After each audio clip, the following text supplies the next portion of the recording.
Detonator charged.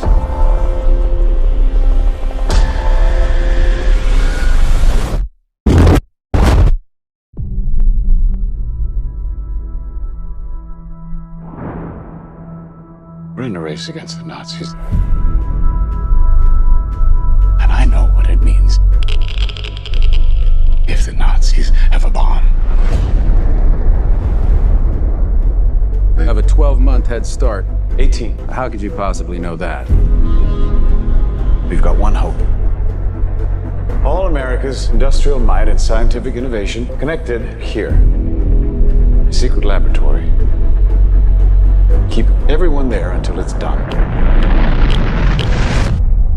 Let's go recruit some scientists.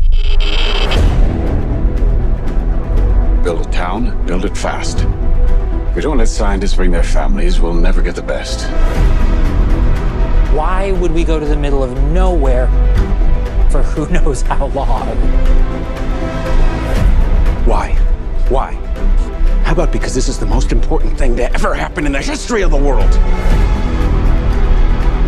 You're the great improviser, but this you can't do in your head.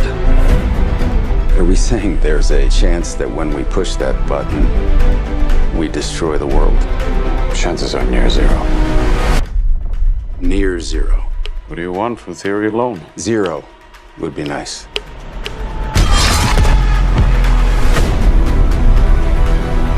This is a matter of life and death. But I can perform this miracle. World War II would be over. Our boys would come home. That's happening, isn't it? The world will remember this day. Our work here will ensure a peace mankind has never seen.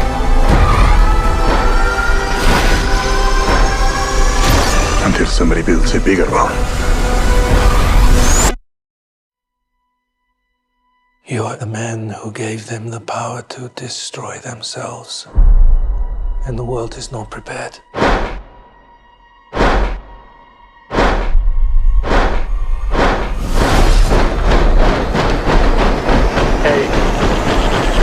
7, 6, 5, 4, 3. Truman needs to know what's next. 2.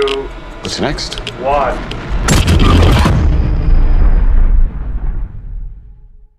Hey everyone, that was the trailer for Oppenheimer, Christopher Nolan's new film, filmed in IMAX 70mm film, like the real shit, y'all, the real good shit. Featuring Cillian Murphy as J. Robert Oppenheimer, the father of the atom bomb. Gonna go like full news anchor here. I am Heather Hurt. The amazing producer himself, Kuya P, and I got to see this movie early, even though we were recording on the day of release. Universal, we're looking at y'all for that. Kuya P, how are you doing today? I'm good. Excited to talk all things Oppenheimer with you, Heather. Oh, yeah. Apparently, I'm leading in because Kuya P thinks that I have more opinions to say about political films. Well, we can make the opener, you know, we kind of like, you know, in our past, we're trying to change up, y'all. If y'all been watching our reviews, we're changing up. We kind of give you the breakdown story plots. We go into actors, but now we've been kind of melding the two. Let's just give our thoughts, Heather, because I think with this one, as we've already posted our initial feelings coming out, and that's on the channel. And that's actually, I think we're over 1,000 views. That's our most watched YouTube short thus far. Yeah, let me see. I think I need to do another one where I apologize. 1.3, and they're also going into the comments, which I think you should wait because they went in on you a little bit. But yeah, it's our most. I think they're taking a little too much thoughts. But yeah, as you said when we did it, and the people know the story. Yes, they do. So yeah, we can just kind of lead off with that if you want to, just like, hey, you know, and then we can go into breaking it down and a little bit more. Sure. So let's combat the statements at the forefront in the short, because apparently I was misinterpreted.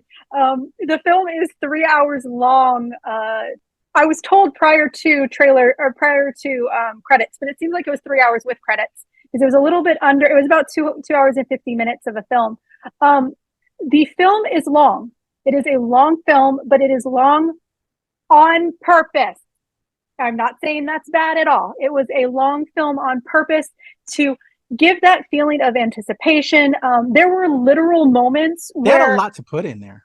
There was a lot to put into it. And it was one of those where my husband and I actually, when we were on, we were just driving home, and all we were doing was like talking about how much we love this film. The movie was incredible. It was probably one, and this is my concise, absolute, if you only take one sentence away from me about this film, this was the most authentic movie theater experience we have had in decades. It was incredible. It felt like an old time. We were in the 80s, 90s, and even earlier, going to a movie and watching a film kind of movie. It felt like a film. But when we were driving home, what we were talking about is we were comparing this 3-hour film to a 3-hour film like Avatar. We all agreed here at the NRW where the biggest shortfall of films like Avatar is there's literally an hour of beautiful scenery that is absolutely pointless. It makes a movie feel unbelievably and unnecessarily long. Whereas with Oppenheimer, one of the most amazing things was those same long, and there was only like 1 or 2 of these, those same long landscape shots that went slowly and didn't seem like they were going anywhere. They were literally putting people at the edge of their seats. There was a guy 2 seats over from me, right next to Kuya P, and you saw him literally scooching forward. He almost fell off of his chair like twice.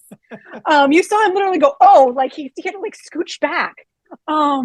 It's when you have a film that feels long, but you feel it because that's what you're supposed to be feeling. You're supposed to be feeling that angst, that time. That is incredible filmmaking.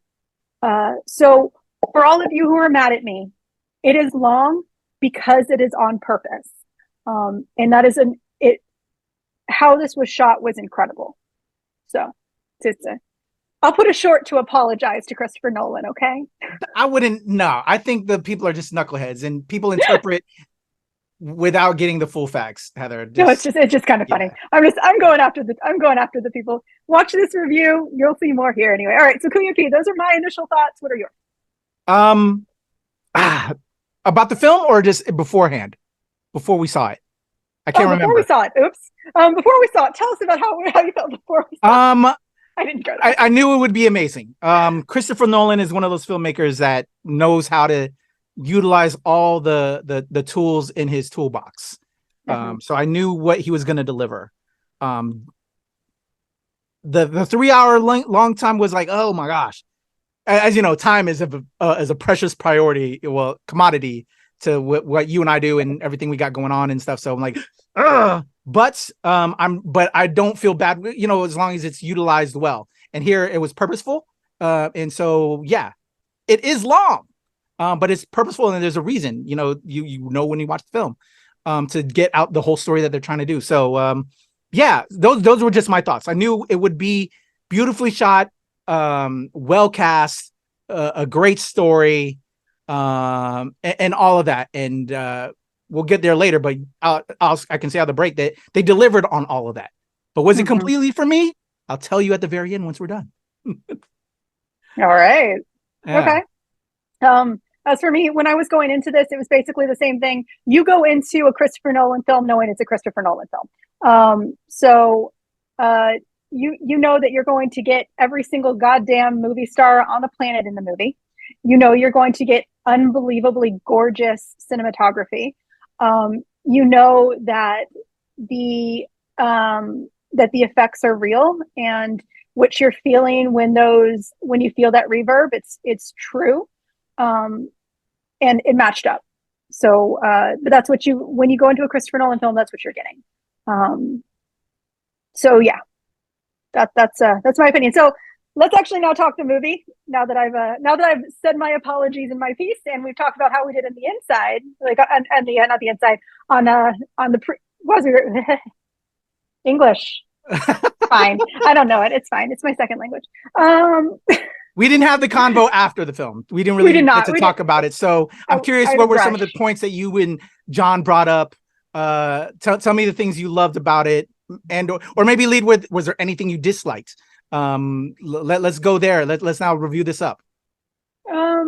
To be quite honest, there was not much I disliked. Actually, okay. I really can't pinpoint anything. Time is fictitious. It's not actually real. It's a circle and a straight line and a squiggly line, and it's everything and it's nothing. I love that. But actually, I'll say this because I think it's something that needs to be said. There were not enough warnings ahead of time, even if you know the character. There are a lot of very, very, very heavy themes in this movie, some of which should be. I know that I'm going to get arguments that they don't need to actually be warned about, but there are some things that nowadays we are very aware of mental illness. And the one thing that I would have liked to have known about, more so than the damn sex scene, we'll get into that later, but more so than the damn sex scene, I think that it would have been nice to know about suicide. Given those warnings ahead of time would have been great, because there is a very, very real theme of it. It is done visually. It is very well respected in the film. It's given its fair time and conversation, but it's just something that if you're not expecting it, it can be incredibly jarring. It took time. It was about, you saw pieces of what was happening for about 30 minutes. So it kind of amps you up, and that can be kind of heavy. So going into the film, my one true complaint is be prepared for some truly, truly adult, emotional and mental themes. Those could be the things that could be detrimental to you watching this film. So, but other than that, I love the movie. So what about you, Kuya P? Okay. I agree with that. Yeah. Didn't affect me as much. I feel like I'm always ready for things like that to happen. So it's like I don't get as triggered because I'm always ready for that stuff. Not that you're not, just personally. Yeah, for me, I would say I don't want to. I think when we get to the end, like, I don't hate this film, but I don't exactly love this film. Okay. I enjoyed this film. I think it's, from a filmmaking standpoint, very creative. That is what is, like I said, beautifully cast, well shot, amazing sound, all of those things which Christopher Nolan does and does well. But also, I think in certain ways, he relies on certain marks in some filmmaking points that maybe, like, the sound is too much. Like the sound could, to me, I'm okay with it, but in certain respects, he pushes sound to maybe cover up some different things. But I think that's also a technique, if you will, and certain filmmakers have different techniques. And I find that I like to I follow the filmmakers for different reasons, you know what I'm saying? And there's just certain stylistic things. But that's not a negative thing. But we all should have our own style and not be cookie cutter. I think the biggest thing that I want to say is, I'm a history buff as well, right? So I don't like this time period in history. You can count on one hand, not that it needed, and I'm like, I already know this time period in history, people of color are not going to be in this. You can count on one hand how many people of color are in this film. I don't even think there's that many. Yeah, I'm hard to go 1, 2, maybe even 3. I'm hard to go there. Maybe some background, but definitely none of the lead cast were of color. But it's not that type of a film. So I don't want us to be a film, because we don't need to be in the film if we're not part of that this part of history didn't have people of color in it. So if we're not in that, then we shouldn't be in there. You know what I'm saying? It's not our story. You know what I'm saying? I'm not pushing, because like, oh, we insert people of color in there just to, you know what I'm saying? I don't need that. If you're telling a historical film, be real with yourself, be real with the situation of the film. I want you to be that real. But as a person of color, it's like, here's another white man story, right? Of privilege, and who has, it was like when you're such a brilliant person, but you yet, it's the substance of the man. Now, so this is more of a critique of the film, as a critique of the person and the people whose stories are told from history, right? You know, there's such amazing people of color in history, but their stories will never get told because they weren't that big, right? But here, Oppenheimer, he's the father of the atomic bomb, but we're going to have his story. We're going to make you feel some kind of way about this person. But to me, this person was so brilliant, but created something that was such a negative thing on the world and killed thousands of people. But now, history is told by the person that can write the books, and people of not my color aren't always writing the books. And so they're going to look at him in a different vein. I'm not saying that he was a bad man. You know what I'm saying? Just, you know what I'm saying, Heather? As a person of color looking at the lens of this film, but I went into knowing that. So if I'm giving a critique, is just be open to the realities of the world. History is ugly, but we need to look at it so we learn. That's the biggest thing I think about this film. And what I said when I recorded my WTOP thing is like, this is a beautiful film. This is a dope film. Christopher Nolan put his foot in it. But the situation, this history is, I want people to learn from it and not be inspired to be evil people and like, oh, I can make the next big bomb, because which it was also kind of like, you know, the themes in here, the one cat that wanted to make the hydrogen bomb, you know, it's just, I just want people, I want more stories being told. And to me, this was another long line of stories of white men in history. It needs to be told, but at the same time, you know what I'm saying?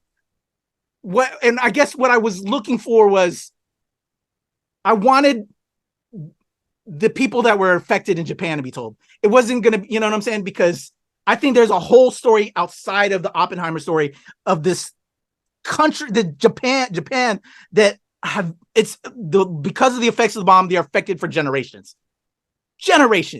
because of what happened. And what I am totally happy with is, I love that they put out there, we didn't need to bomb Nagasaki, or it was Hiroshima first, right? Mm-hmm. After we did that. And they actually made that note. So props to actually all the little tidbits in this film, which is what I did after the film when I got home, Heather. I was Googling and just wanting to learn more to fill in some of the gaps of some of the characters that they brought back into my mind again from as a student of history. Oh, and look how they kind of and just do research, and they really did the damn thing. Shout out to the writing team on this, and just seeing how connected and formatting the film with the Senate hearing, and then going back to tell it again, well-crafted written story. My critique, if anything, is just another white man story, you know, but there's nothing wrong with it. And again, but just wanting to see more, or at least give me some of the lens on that respect, because to me, I'm just seeing another man of privilege and shit. And yeah, I'm going a little long. I apologize if I'm going a little longer, but that's just my feelings as a person of color watching the film. I enjoyed this film, amazingly shot, but just my optics were just like, in regards to the character structure. I'm happy I saw this film. Would I see this film again? Yes.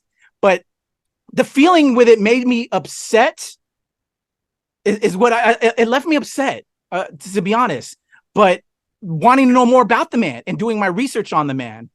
I just don't want us as a people I want people that are brilliant like this to use their abilities on making a better world and not a bomb. You know, that's what I'm mad about. I just wish, you know, that things would happen. And thankfully enough, and what I love as well, and what they gave us, and why this film is long, purposefully so, like you said, Heather, is because after he did what he did, he tried to stop what he did. And and that's the brilliance of this film as well. We see his PTSD after the fact and what he wanted to change. So again, I'm not mad at all, at any of that. And I love that this is here. It's just in regards to just like, Hollywood has always been white run and white lit stories. So those optics are there. So my one of the things that I wanted to see was, okay, give me the perspective of Japan. But then at the same time, if this was in the construction film, again, this was really well done.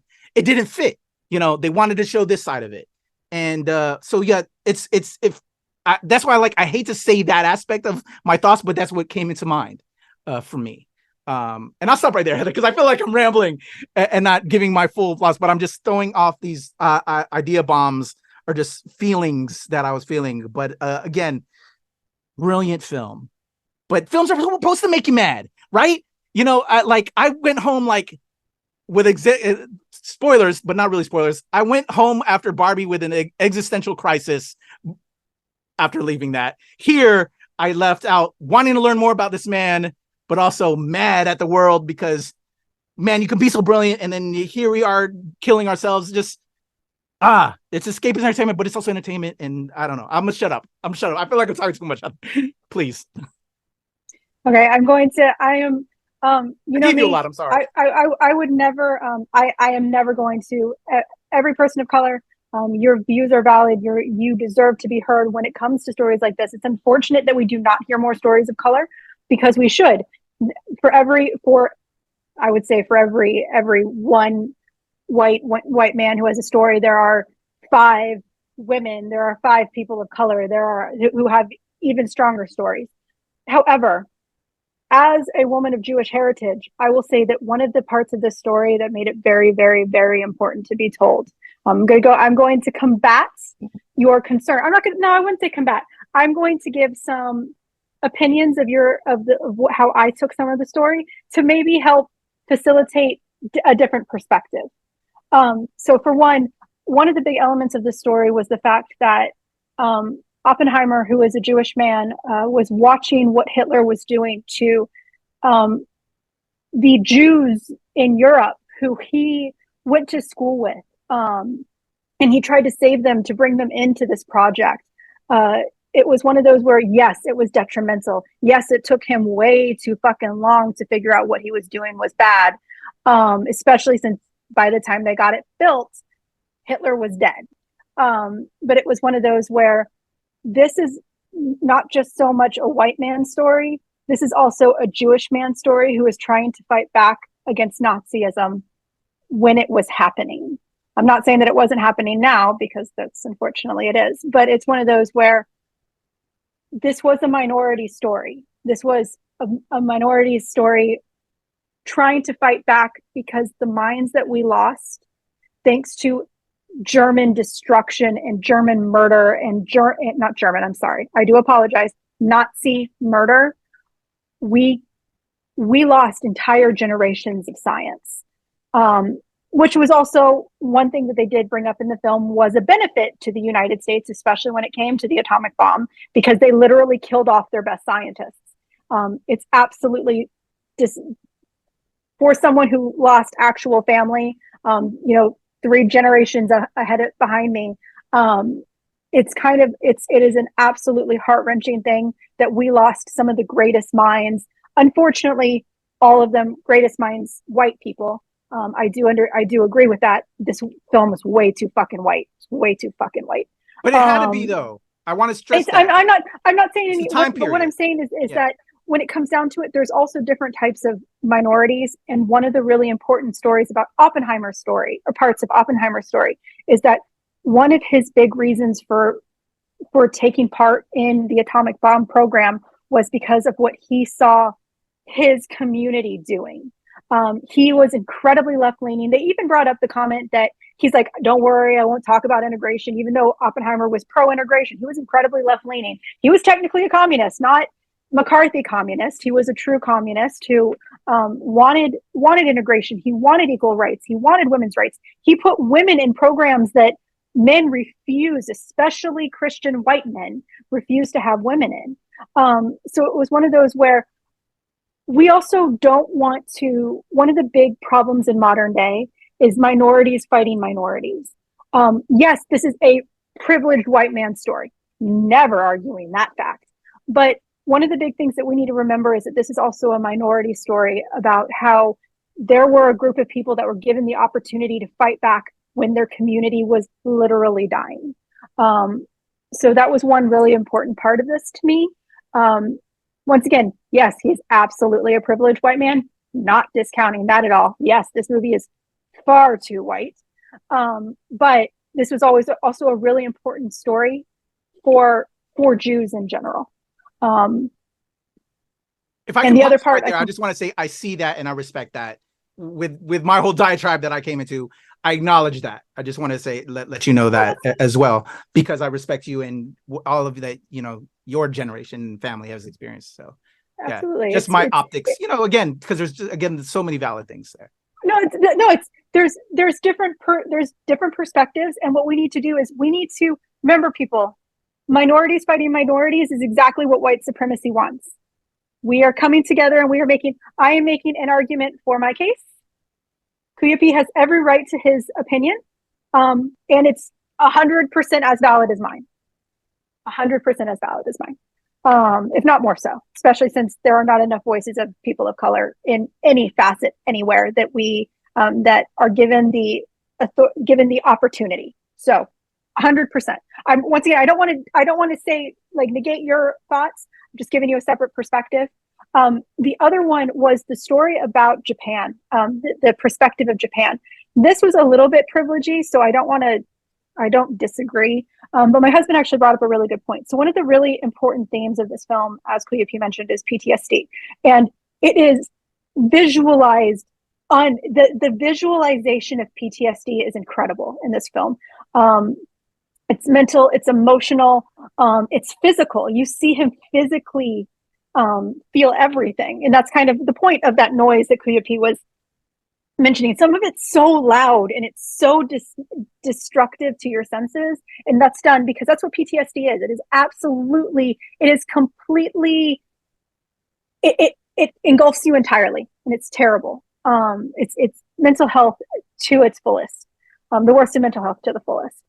But one of the things that, once again, very white privilegey, just prefacing with that, one of the things that I actually kind of appreciate about this film is that we saw the absolute pressure that the loss of life puts on a single human being.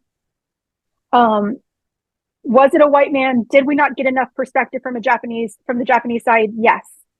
But we saw how the simple thought of mass murder turned an entire man who was in an incredibly privileged position into a puppy. He did not fight for himself. He did not, a man that literally had the ego the size of the entire planet would not fight for himself after he just conceptualized what he did.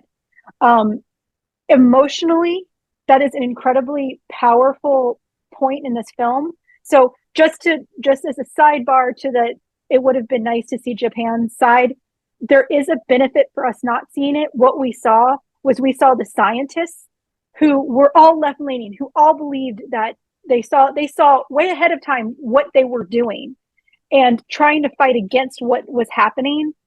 And we saw them just shatter, break down, hardly able to fight against a very conservative Christian assembly.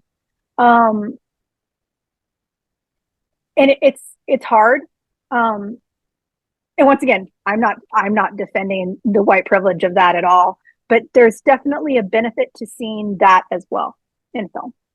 No, completely agree. I agree with all of your statements, Heather. And yeah, just different perspectives in different respects. But I think we both agree and understand each other on this, which is lovely, and how we make things better in the world. Yeah, and even with my remarks, like I said, while I would have loved to seen it, I understand why we didn't have that focus or to go over to Japan, and we kind of kept it on Oppenheimer and how he kind of became like a puppy, in your words, in the end, in the final half of the film, and just probably one of the best ways of sound and like when we were seeing him feeling it and going through it, it was masterful. Again, this is why Nolan is brilliant and why the film was just such an impact, because you and I both go to therapy in respects and have had traumatic periods. This was our trauma that we saw, like one of the best times we've seen it represented, I would say, in film. And that was outstanding on how you could feel so many things in the moment. And I just loved how Nolan formatted that. And we saw that through Oppenheimer and how things just get silent and then booming, and just, it was brilliant. It was brilliant, you know? Cinematography it was a incredible. Great film. It was a great film. All right, we're gonna try and pick things up a little bit. One thing though I do want to bring up before we do final thoughts, the sex scene. The sex scene. The one thing that I keep getting questions on. I don't have a big following on the tweeters or the TikToks. I'm fine with that. You should, y'all. She should though. But it's one of those where so if I get more than one person asking me the same question, there's legitimate like conversation. To begin, please do not listen to any of the guy, and I mean this because it's mostly white male critics that are saying this. It is not a grotesque. It is not an intense. It is not a long sex scene. Technically, there are two small, handful of minute sex scenes in the film that are supposed to emphasize Oppenheimer's lack of his masculinity, his ego, a lot of his womanizing, his affairs. Like what you see is a man not being true, but you don't get that much actual sex. You get about 20 minutes of a 3-hour film, in which probably 5 minutes of it is quote unquote sex. You get more boobs. You get lots of boobs. So if the only thing that's keeping you away from this movie is Nolan saying yes, he kept in the sex scenes, just don't take your kids. Honestly, they would not understand most of the themes anyway, and it would be too heavy and too emotion for them to see. So if it's the sex scenes that are keeping you away, don't let that happen. Don't let that be why you're not seeing this movie. Don't let that why you're not seeing that. Don't let that be why you're not seeing this movie. It's literally 20 minutes of boob. 20 minutes of boob. So. I'm gonna tell y'all, your kids already seen it. And so if you're not educating your kids and doing your job right as a parent, I feel for you, man. That's all I gotta say. Yeah, you're not teaching them right. That's not a parent. Yeah, do you? I'm gonna say it. I think I was raised all over the world, and I have parents, that I have a different set of parents, and I know how I'm parenting. I don't think it's explicit at all. I echo all of Heather's thoughts. Shit. You know what? I'm gonna leave it. I was gonna bring up something else. Let's bring it up. I'm a fan of Florence Pugh, so I was like, "Hey, Florence Pugh." But anyway, let me get the hound dog out of me real quick. But as a filmmaker, as a creative, and as a story-driven piece, it's all purposeful. It's not sexually explicit. It's well done and handed masterfully from a great filmmaker. But there's gonna be ridiculous, close-minded, crazy people out there that they're gonna pick apart things and say a lot of shit. So I think it's just bullshit. Anybody making those comments. Yeah. But what I think is crazy, I saw a couple articles because I know as of this recording you had posted and people are going back and forth. I am seeing though marketing and certain people like kind of pushing it to just and what's funny is I'm saying, well, now I can't wait to see it even more. Like people are promoting it in that fashion. They're going to be very upset. This isn't a porn. It's literally smart people having sex with one another, and it happens. You get far more of it in Game of Thrones, like literally far more of it. So don't let that get ahead of you. Get away from you. There are adult themes that are far more important that you need to be aware of. Once again, depression, suicide, those are far more prevalent in the film. That's what I'm saying. That's what needs to be said more. And if there's anything you should be worried for your kids are those aspects. Like nudity why nudity is even a thing is just boggles my mind. They're just boobs. They're just boobs. Exactly. That to me, that's where you as a parent are failing. I'm looking at you other fellow parents out there that you are failing. I'm sorry. Anyway. Okay. All right. So we'll get off of that. We don't get on soapboxes here, Heather. What are we doing? We don't do that. Just know that we both are very respectful for everyone's opinions. We do need to get more minority stories, especially people of color. But we also need stories of that remind us of why history is so important, so that we are not doomed to repeat it. Honestly, the last line in the film is probably one of the most important lines. That maybe this is not that the bomb did not stop going off, and it's really important. And I'm sorry for the spoiler, but if you know history, you know history. All right, Kuya P, final thoughts. While I feel how I feel, okay. There's again. Well, I hope my views aren't misconstrued. Great film, well put together film. It's what I expect from Nolan. But it's like one of those films that I didn't leave happy or whatever. I left wanting to do research, learning more about the characters. And I think that's an amazing thing. Film should educate us and make us learn more about things in the world. And that's what it did. But because of the content, which is just the content of the situation, that's what makes me mad, because I'm like mad as a human being that I want my brilliant people, my educated, intelligent people to just use their education to better the world and not create bombs. I know it's a different situation for Mr. Oppenheimer and for his for Jews and the culture and why he did. I'm not, trying to negate his reasons and what he did. Everything is for a reason and its purpose.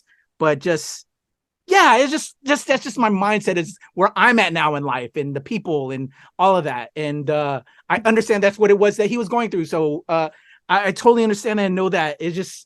I'm mad. It just makes me mad. It's just not one of those things that I'm not cheering. Yay, America! We killed billions of people, generations. You know what I'm saying? I hope people aren't leaving with that, and I hope it's not inspiring other people to just, I want to make a bomb too. Blah blah blah. I just hope people are learning from this film, and that's what its intent is.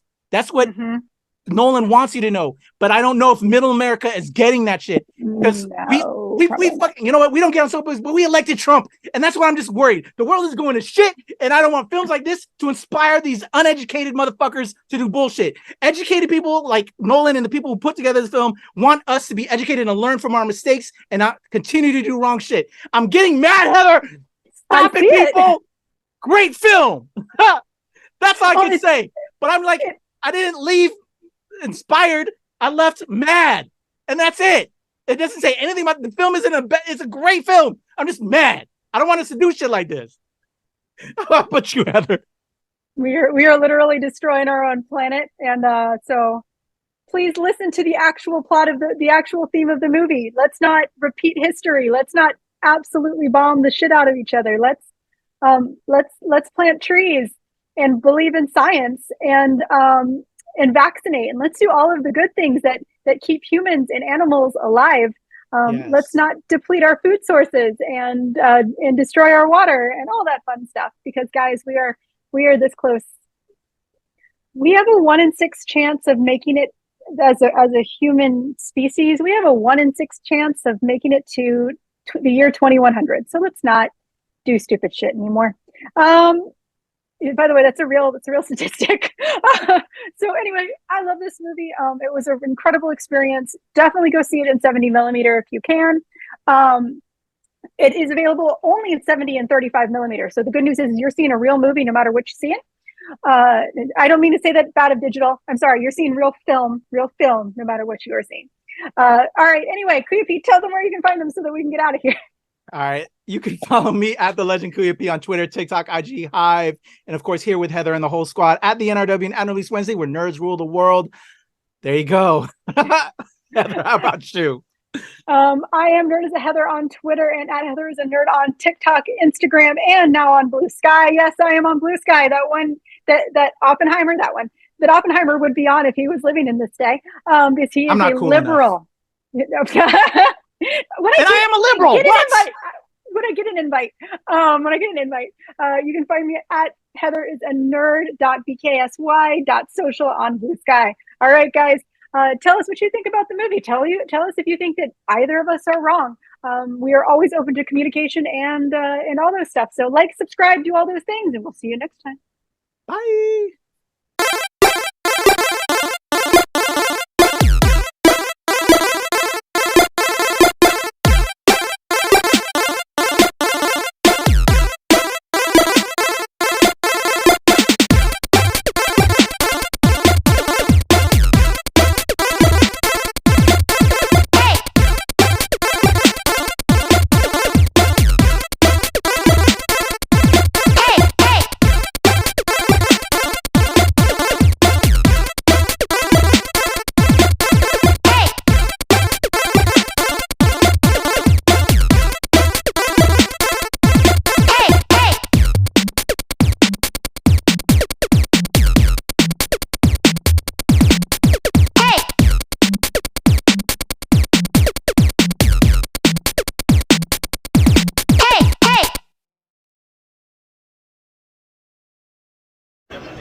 What's going on, world? It's your boy Kuya P and Heather. We just got out of the screening for Oppenheimer.